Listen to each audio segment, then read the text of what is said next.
आप देख रहे हैं खबरों, तबसरों और तज्जियात पर मबनी पाकिस्तान का सबसे मोतबर न्यूज शो दुनिया, कामरान खान के साथ।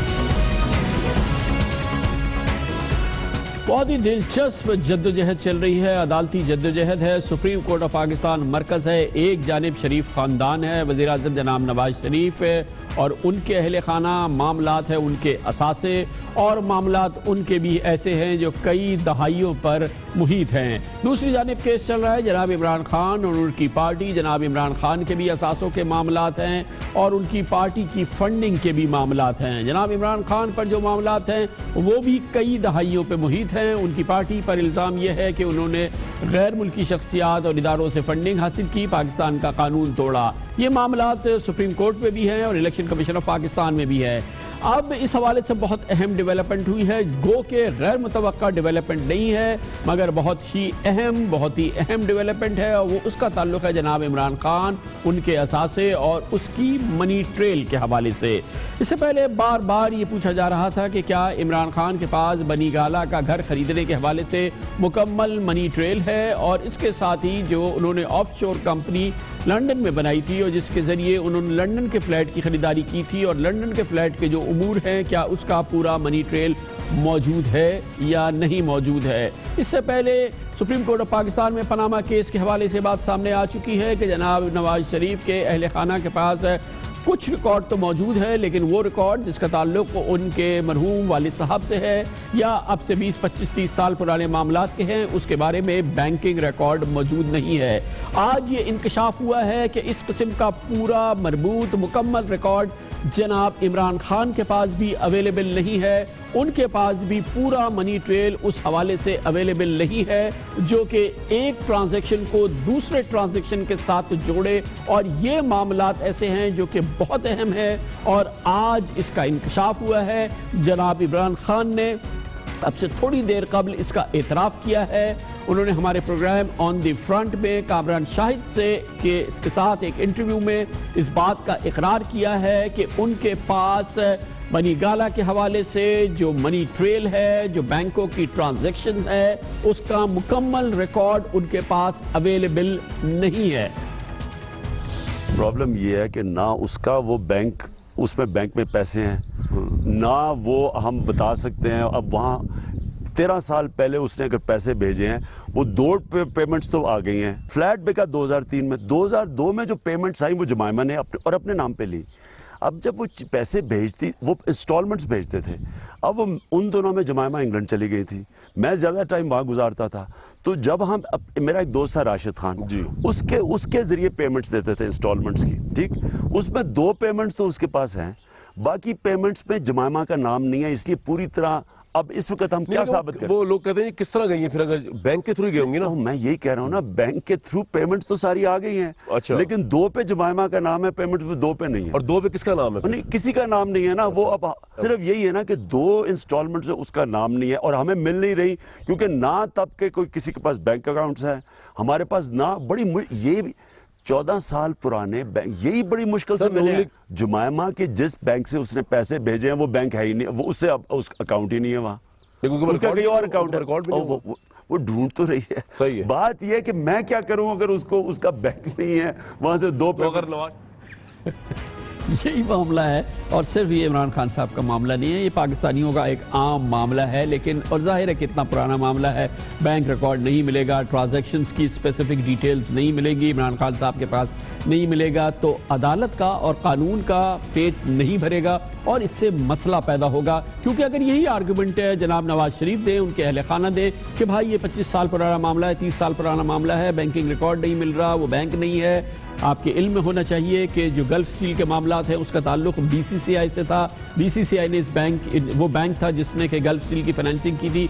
BCCI को लिपटे हुए, ख़त्म हुए दहाइयाँ गुजर गई हैं और ये पॉइंट आ सकता है, नवाज शरीफ के ख़ानदान कह सकते हैं कि BCCI के मामलात थे उसका कोई रिकॉर्ड अवेलेबल नहीं है, जैसे कि जनाब इमरान खान कह रहे हैं कि वो बैंक नहीं है जिसमें जमाइमा का अकाउंट था और वो रिकॉर्ड नहीं है। इसलिए ये मामलात बहुत गंभीर हैं, लेकिन कानून की नज़र में और अदालत की नज़र में अगर इसके जवाब नहीं है तो इसकी कॉस्ट भी हो सकती है। और इमरान खान ने आज अपने इसी इंटरव्यू में कामरान शाहिद के साथ कहा कि वो कॉस्ट पे करने के लिए तैयार है।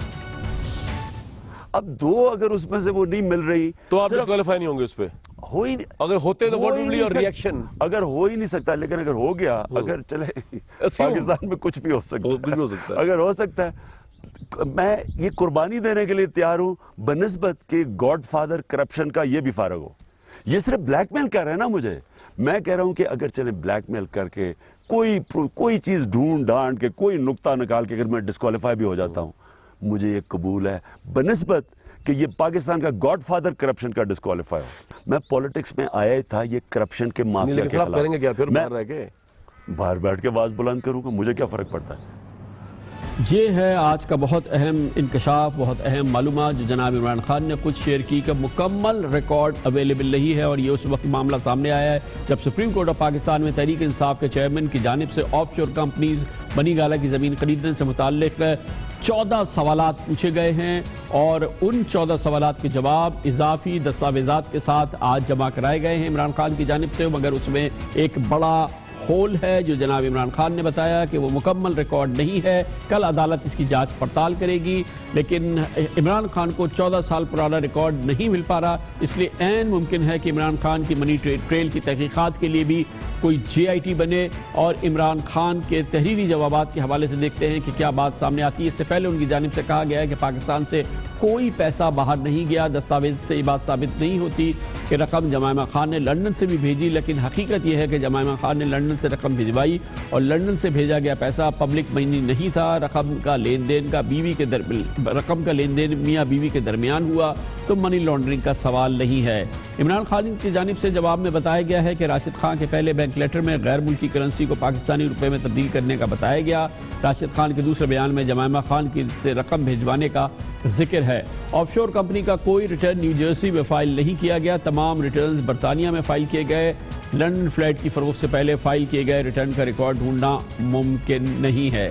بنی گالہ اراضی طلاق سے پہلے اپریل 2002 سے مارچ 2003 تک جمائمہ خان کے نام سے ہوئی، اس لیے شوہر کے خانے میں عمران خان کا نام تھا.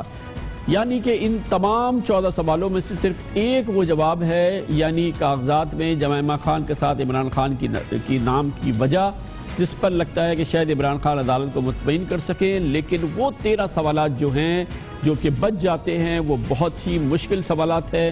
ہم یقین سے نہیں کہہ سکتے کہ ان تمام 13 سوالات کے تسلی بخش جواب سپریم کورٹ آف پاکستان کو دے دیے جائیں گے. وہ سوالات کیا ہیں ہم آپ کو بتاتے ہیں. چیف جسٹس ثاقب نثار نے عمران خان کی آف شور کمپنی اور بنی گالہ کی زمین خریدنے سے متعلق 14 سوالات کیے. سوال نمبر 1، بنی گالہ کی زمین پہلے لی گئی، لندن سے رقم بعد میں آئی، ادائیگی پہلے کیسے کر دی گئی؟ سوال نمبر 2، ثابت کیسے ہوگا کہ راشد علی خان کے اکاؤنٹ میں پیسے کب اور کہاں سے آئے؟ سوال نمبر 3، راشد خان نے جائیداد کے لیے خود سے رقم نہیں دی تو ادائیگی کے لیے پیسہ کہاں سے آیا؟ سوال نمبر 4، راشد خان کی اکاؤنٹ ٹرانزیکشن میں 2 جگہ جمائمہ کا نام ہے، باقی رقم کس نے بھیجی؟ سوال نمبر 5، طلاق کے بعد جمائمہ کے نام زمین منتقلی اور کاغذات میں زوجہ عمران کیوں لکھا گیا؟ سوال نمبر 6، جمائمہ کو قرض کی واپسی نیازی سروسز کمپنی نے کی تو یہ کمپنی بے معنی کیسے ہوئی؟ سوال نمبر 7، جمائمہ نے رقم جولائی 2002 میں بھیجی، اس سے پہلے زمین کیسے خرید لی گئی تھی؟ سوال نمبر 8، جمائمہ نے جو اضافی رقم لندن سے بھیجی وہ راشد خان نے عمران خان کو کیسے دی؟ سوال نمبر 9، جمائمہ کی طرف سے بھیجی گئی رقم میں مطابقت نہ ہوئی تو اسے عدالت کیا سمجھے؟ سوال نمبر 10، آف شور کمپنی کیسے اور کیوں بنائی جاتی ہے؟ سوال نمبر 11، 9 پاؤنڈ مالیت کی کمپنی 1,17,000 پاؤنڈ مالیت کا اثاثہ کیسے رکھتی تھی؟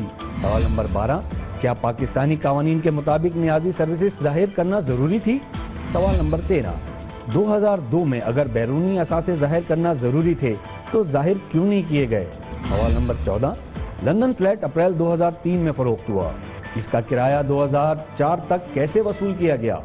اس سلسلے میں بہت اہم ہوگا کل کا دن جب سپریم کورٹ آف پاکستان کی جانب سے جو عمران خان کے جوابات ہیں وہ سامنے آئیں گے سپریم کورٹ آف پاکستان کے. اس پر مزید بات کرتے ہیں اس کے لیے ہمیں جوائن کیا ہے پاکستان تحریک انصاف کے سینئر رہنما جناب فواد چودھری نے. بہت بہت شکریہ فواد چودھری صاحب. تو مختصراً یہ ہے کہ بنی گالہ کی جو پرچیز ہوئی ہے اس کے لحاظ سے تمام جو بینکنگ ٹرانزیکشنز ہے فرام لنڈن ٹو یہاں یا کسی اور جورسڈکشن میں وہ تمام بینکنگ ٹرانزیکشنز پورا منی ٹریل جو ہے وہ اویلیبل ہے اور سپریم کورٹ میں جمع کرا دیا گیا ہے. صحیح ہے. اچھا میں اب آپ کو بتاتا ہوں. तमाम जो पैसे ट्रांसफ़र हुए वो बैंक के ज़रिए ट्रांसफ़र हुए, सिटी बैंक की ट्रांजैक्शंस हैं। सिटी बैंक की तमाम ट्रांजैक्शंस का रिकॉर्ड जो है वो कोर्ट में पेश कर दिया गया है। कोई कतरी ख़त इमरान खान के लिए नहीं आ रहा, कोई यूके का ख़त इमरान खान के लिए नहीं आ रहा। बैंकिंग ट्रांजैक्शंस हैं, बैंकिंग ट्रांजैक्शंस जो होती गई तू पेमेंट होती गई, वो तमाम ट्रांजैक्शंस आज रिकॉर्ड का हिस्सा बना दी गई हैं। कल उनके ऊपर बात होगी। आप एक जानिब इलेक्शन कमीशन में आपके ये मामलात हैं, एक जानिब आपके ये मामला सुप्रीम कोर्ट ऑफ पाकिस्तान में है। आपके इल्म है कि सुप्रीम कोर्ट ने 14 सवालात आपके सामने रखे हैं। इन 14 सवालों के जवाब मौजूद हैं जो आपने रिप्लाई जमा कराया है सुप्रीम कोर्ट में। आप समझते हैं कि तसल्ली हो जाएगी कोर्ट की? इस वक्त जो मुकदमात चल रहे हैं वो एक केस चल रहा है जो हनीफ अब्बासी साहब ने दायर किया हुआ है इमरान खान साहब के खिलाफ, और एक केस इलेक्शन कमीशन में अकबर एस बाबर उन्होंने दायर किया हुआ है। जो हनीफ अब्बासी साहब का केस है वो अकबर एस बाबर जो एक कोई थे, पहले को पीटीआई में थे, अब वो नून के साथ मिलके दानियाल अजीज साहब वगैरह वो मिलके रोज़ आते हैं, उन्होंने एक केस फाइल किया हुआ है। उसमें वो ये उनका इल्ज़ाम ये है, इसके अब दो हिस्से हैं। एक हिस्सा ये कहता है कि जो पीटीआई की फंडिंग है वो फॉरेन फंडिंग है, क्योंकि जो अमेरिकन पाकिस्तानी हैं वो पीटीआई को फंड करते हैं, लिहाजा ये फॉरेन फंडिंग कंपनी है और इसको जो है वो देखा जाना चाहिए। दूसरा हिस्सा इसका जो है वो है कि जी जो इमरान खान की बनीगाला की प्रॉपर्टी है उसके ऊपर उन्होंने कहा है कि जी रिकंसाइल नहीं है, इनकी बैंकिंग ट्रांजैक्शंस नहीं है। ये दो मामलात हैं। अच्छा, अब पहले हिस्से के ऊपर अनवर मंसूर साहब अपने आर्गूमेंट्स मुकम्मल कर चुके हैं, सुप्रीम कोर्ट फैसला करेगी, उसमें मजीद तहकीकात चाहिए। अकाउंट्स पड़े हुए हैं, सबके सामने हैं, वेबसाइट के ऊपर मौजूद हैं, जिसने देखना है वो देख ले। सुप्रीम कोर्ट कमीशन बनाना चाहती है, करना चाहते हैं, अपना मामला है, बिल्कुल सामने है, मिल जाएगा। इमरान खान साहब की जो फंडिंग का मामला है, इमरान खान पाकिस्तान में वज़ीर आज़म नहीं रहे, वज़ीर आला नहीं रहे, कोई अथॉरिटी के ऊपर नहीं रहे। उन्होंने क्रिकेट खेली, उसके पैसे उन्हें लंदन में बाकायदा चेक्स के ज़रिए मिले। पाकिस्तान में जो खेली वो पाकिस्तान में बाकायदा बैंकिंग ट्रांजैक्शन के ज़रिए मिले, जैसे प्लेयर्स को मिलते हैं। उन्होंने उन अपने अपार्टमेंट से उन्होंने अपने उन पैसों से लंदन में एक अपार्टमेंट ख़रीदा, उस अपार्टमेंट को बेचा गया और उस अपार्टमेंट के पैसों से बनीगाला में ज़मीन खरीदी गई। ये है एक मौक़िफ़। इसमें जो है वो कभी जो रिकन्सिलिएशन है पाउंड से चूँकि डॉलर्स में कन्वर्ट होकर यहाँ पे आया था, उस पर कुछ क्वेरीज हैं, और कुछ क्वेरीज ये हैं कि जी अकाउंट्स जो हैं वो कौन से थे जिनसे ट्रांसफ़र हुए, वो दोनों जो हैं वो दे दिए हैं। बहुत बहुत शुक्रिया जनाब फवाद चौधरी हमारे साथ थे। कमर्शियल ब्रेक और उसके बाद जिक्र करते हैं उन मामलात का जिसका ताल्लुक़ है शरीफ ख़ानदान से।